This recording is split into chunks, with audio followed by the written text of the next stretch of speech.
My name is Victoria White. I'm 31, and I've always believed in giving more than I take.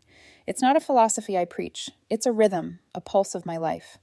Weekdays are filled with grant writing and donor meetings at the nonprofit where I work, but evenings and weekends belong to the city, the Children's Hospital, literacy programs for immigrants, animal shelters, senior centers, food banks.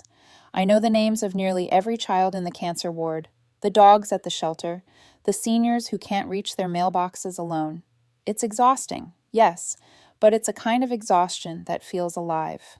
Alex, my boyfriend, had been charming from the start, witty, handsome in that casual, effortless way, with a smile that could make strangers trust him immediately.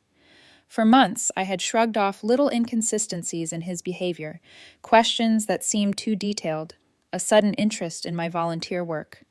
Maybe it was curiosity, I told myself, or maybe he was trying to be more supportive. But then came the small things. The first time I noticed him checking my phone, he said it was accidental. He just wanted to see a notification. I told myself it was innocent. Then came the questions.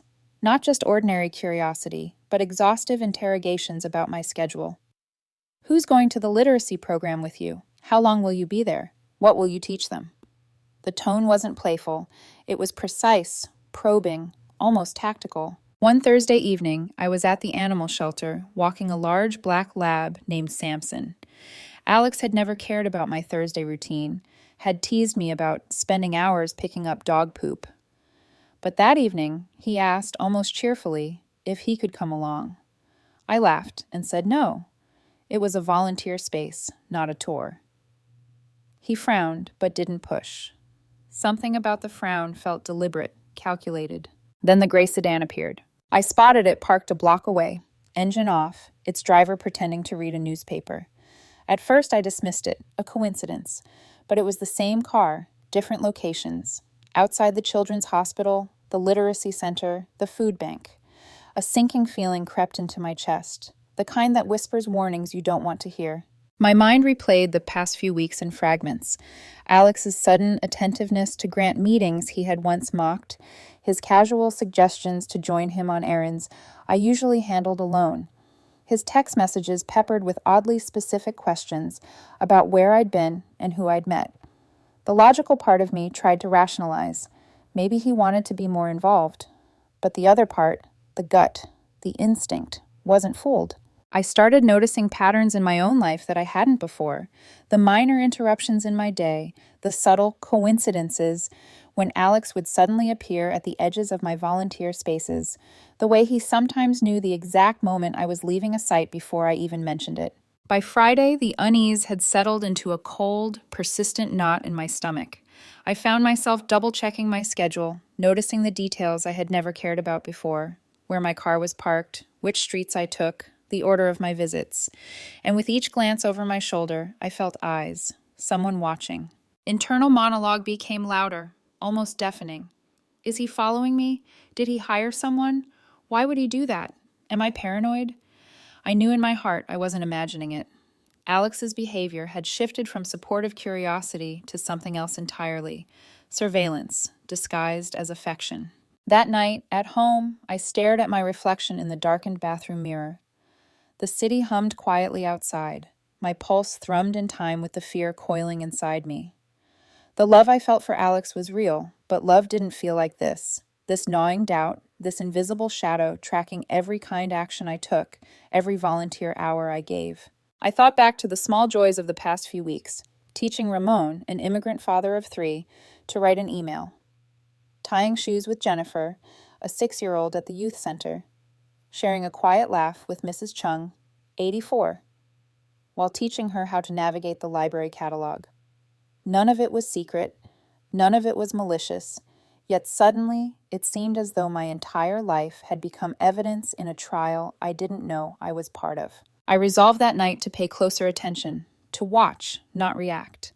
If Alex had hired someone to track me, I would lead them to see the truth.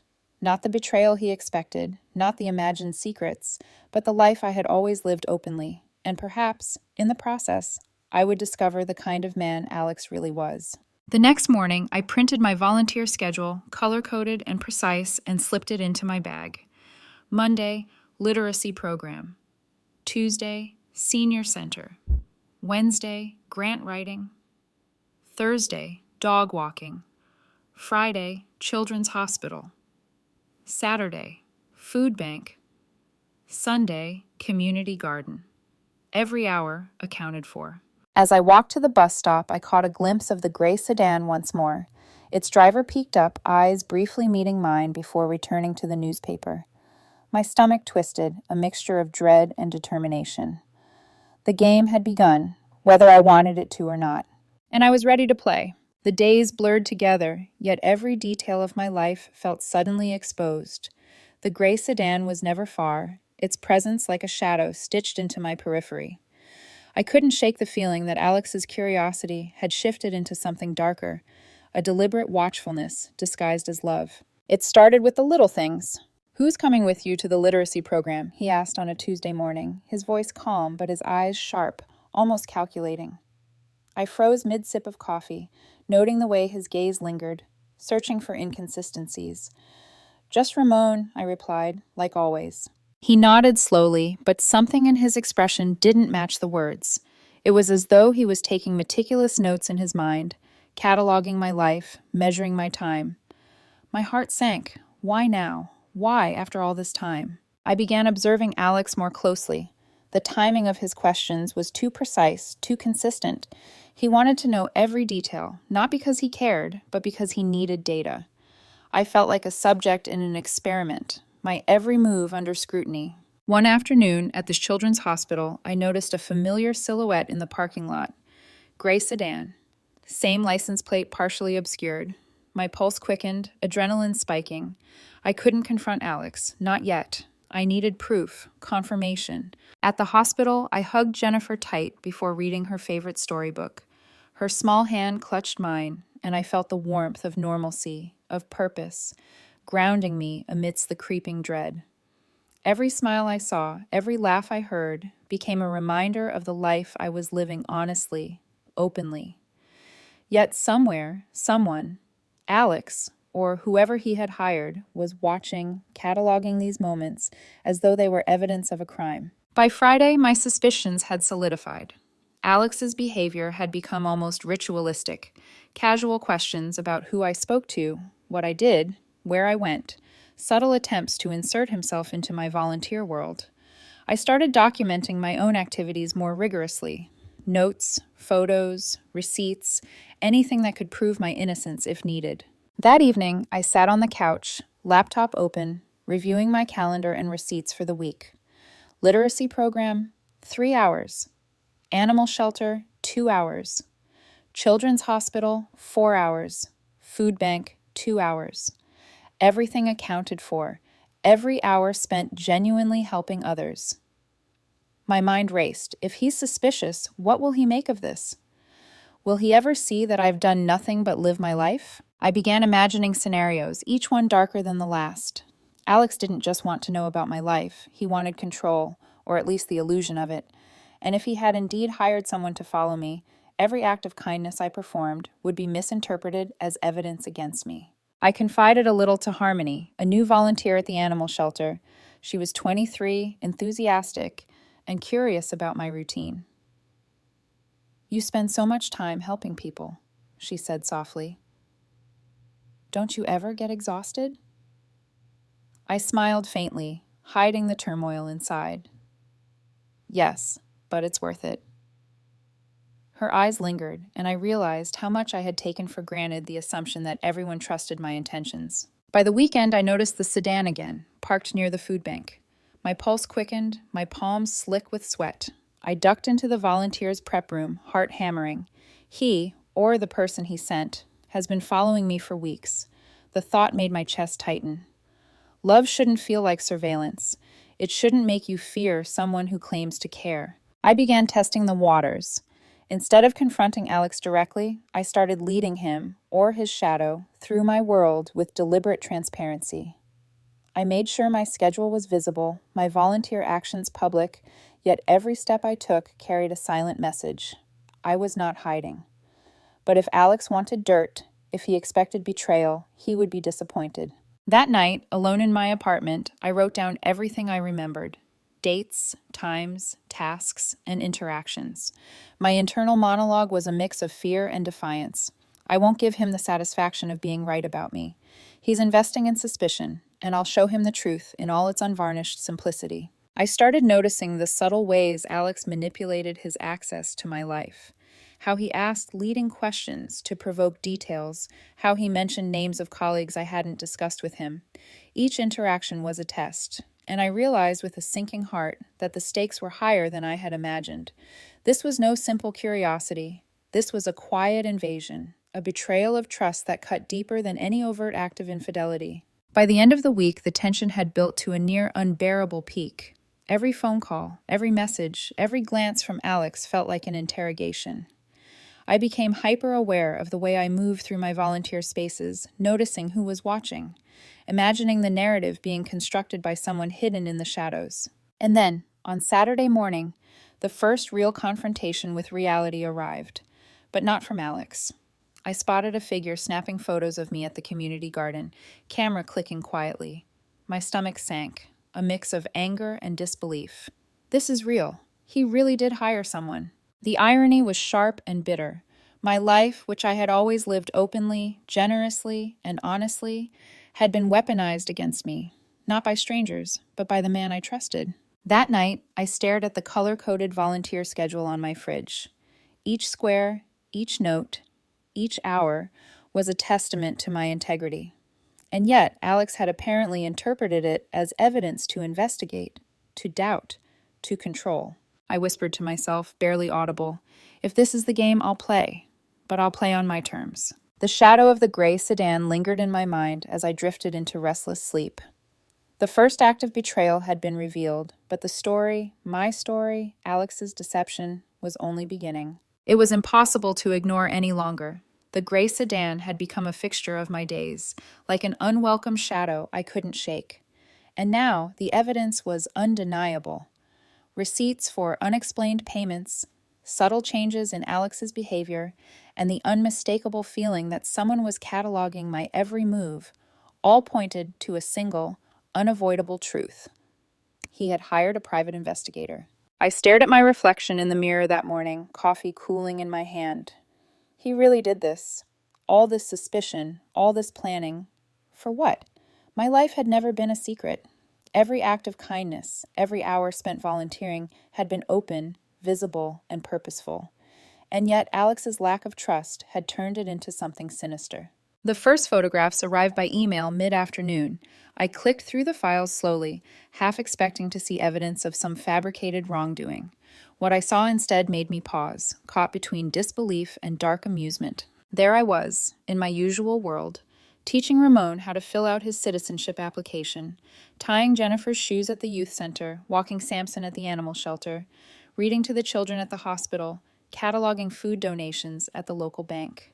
The images were mundane, beautiful, and completely innocent. So much so that the irony burned.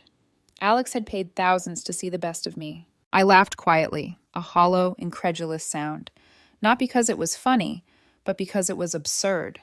He expected deception, manipulation, betrayal, and instead he found me living exactly as I always had, openly, generously, genuinely. My phone buzzed with a message from Alex. We need to talk. You can't just ignore this. I typed nothing. I didn't need to. The photos spoke louder than any confrontation could. I imagined him sitting somewhere, red-faced, furious, scrolling through each snapshot. My gut twisted at the thought. I hadn't just been under surveillance, I had been judged, evaluated, found guilty, or at least he assumed I would be, in the twisted logic of suspicion.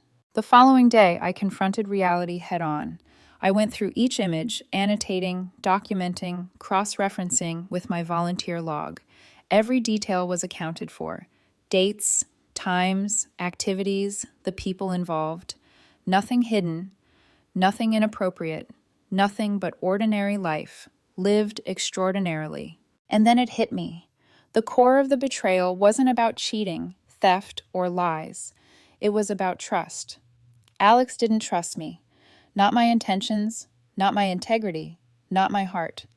Everything I had done, Everything I had built in my own life had been questioned. Every selfless hour, every moment of care, had been weaponized by someone who claimed to love me. I let the truth settle over me. Alex's anger would not be directed at the situation, but at me. He would resent my transparency, my genuine goodness, because it invalidated the narrative he had constructed in his mind. That evening, I called Harmony, my new volunteer at the animal shelter.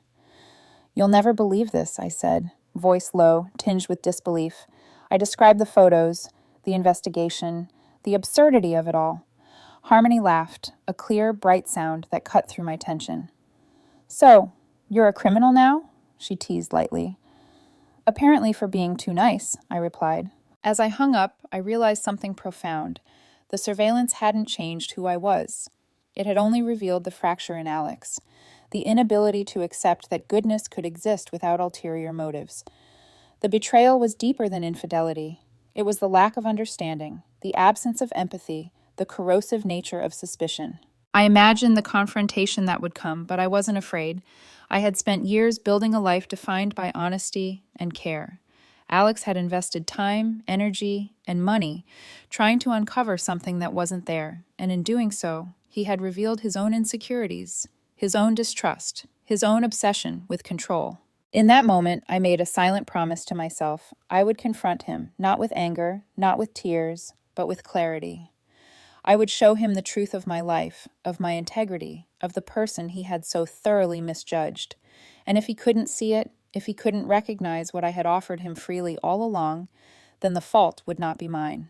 As night fell over the city, I reviewed the photos one more time.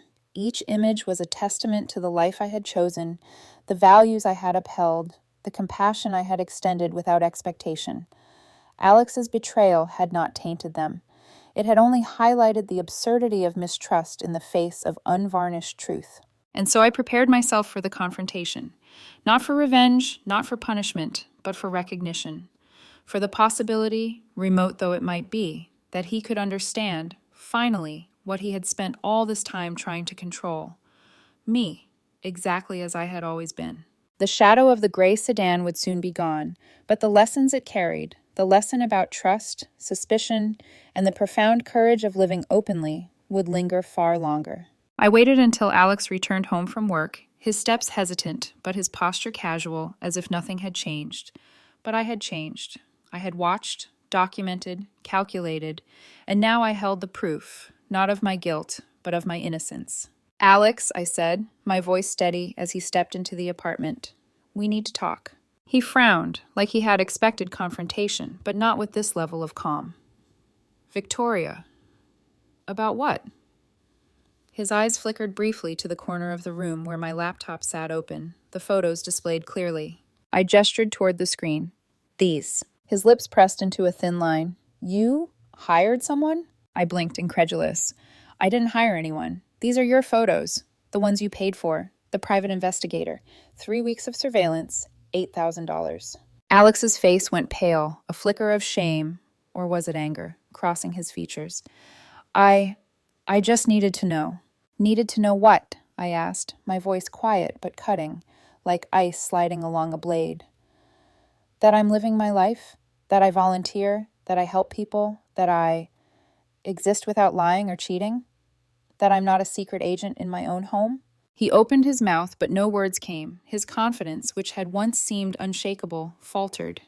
He shifted on his feet, awkwardly, as though realizing the enormity of his misjudgment. I took a deep breath.